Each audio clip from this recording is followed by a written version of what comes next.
Roots of ഗ്രാമറിലേക്ക് എല്ലാവർക്കും സ്വാഗതം. ഇന്ന് നമ്മൾ പഠിക്കുന്നത് ഗ്രാമറിലെ പേഴ്സൺസ് ഏതൊക്കെയെന്നാണ്. അതിൽ ഒന്നാമത്തെ ഫസ്റ്റ് പേഴ്സൺ. ഫസ്റ്റ് പേഴ്സൺ എന്ന് പറയുന്നത് ഐ, വി ഇത് രണ്ടുമാണ്. രണ്ടാമത്തേത് സെക്കൻഡ് പേഴ്സൺ, അത് യു. ആ യു മാത്രമേ സെക്കൻഡ് പേഴ്സണിലുള്ളൂ. ഇനി നെക്സ്റ്റ് തേർഡ് പേഴ്സൺ. തേർഡ് പേഴ്സണിൽ he, she, they, it et cetera. അപ്പോൾ ഇത്രയാണ് പേഴ്സൺസിൽ വരുന്നത്.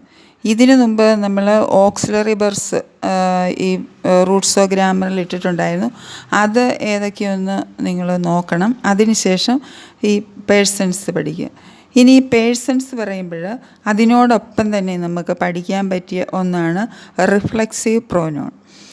റിഫ്ലെക്സീവ് പ്രോനൗൺ ഈ പേഴ്സൺസുമായിട്ട് ബന്ധപ്പെട്ടതായതുകൊണ്ടാണ് ഇതിപ്പോൾ ഞാൻ എടുത്തു പറയുന്നത്.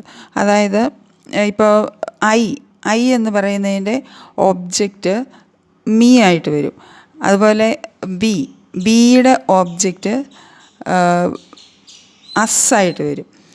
അതുപോലെ യുവിൻ്റെ ഒബ്ജക്റ്റ് യു തന്നെയാണ്. ഹീയുടെ ഹിം, ഷീയുടെ ഹർ, ദൈ, ദം, ഇറ്റ് തന്നെ. അപ്പോൾ അങ്ങനെ ഒബ്ജക്റ്റ് സബ്ജക്റ്റ് നമ്മളിങ്ങനെ തരംതിരിച്ച് പഠിച്ചാൽ ഇതിനോടൊപ്പം തന്നെ പഠിക്കാൻ പറ്റിയ ഒന്നാണ് റിഫ്ലെക്സീവ് പ്രോനൗൺ.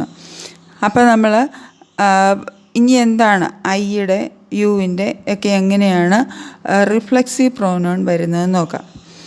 അതായത് മൈ അല്ലെങ്കിൽ ഐ, അതിൻ്റെ റിഫ്ലെക്സീവ് പ്രോനൗൺ വരുന്നത് മൈസെൽഫാണ്. യു എന്ന് പറയുമ്പോൾ നമ്മൾ സിംഗുലറായിട്ട് ഉപയോഗിക്കുകയാണെങ്കിൽ അതിൻ്റെ റിഫ്ലെക്സീവ് പ്രോനൗൺ യുവേഴ്സെൽഫാണ്. അത് പ്ലൂറലായിട്ട് വരുമ്പോഴത്തേനും യുവേഴ്സെൽസ് എന്ന് വരും. അടുത്ത ഹീയുടെ himself reflexive pronoun. She herself, it itself, we ourselves, they themselves. ഇതൊക്കെയാണ് റിഫ്ലെക്സീവ് പ്രോനൗണായിട്ട്. അതായത് ഈ അനുബന്ധമായിട്ട് ഞാൻ പറഞ്ഞതേ ഉള്ളൂ. പേഴ്സൺസ് നോക്കുമ്പോൾ അനുബന്ധമായിട്ട് ഈ റിഫ്ലെക്സീവ് പ്രോനൗണൂടെ വരുന്നു. അപ്പോൾ ഈ റിഫ്ലെക്സീവ് പ്രോനൗൺ സാധാരണ ഉപയോഗിക്കുന്നത് സബ്ജക്റ്റും ഒബ്ജക്റ്റും സെയിം ആയിട്ട് വരുമ്പോഴാണ് ഈ റിഫ്ലെക്സീവ് പ്രോനൗൺ ഉപയോഗിക്കുന്നത്. ഇന്നത്തെ ഇത്രയേ ഉള്ളൂ. ബാക്കി നമുക്ക് അടുത്ത ദിവസം പഠിക്കാം.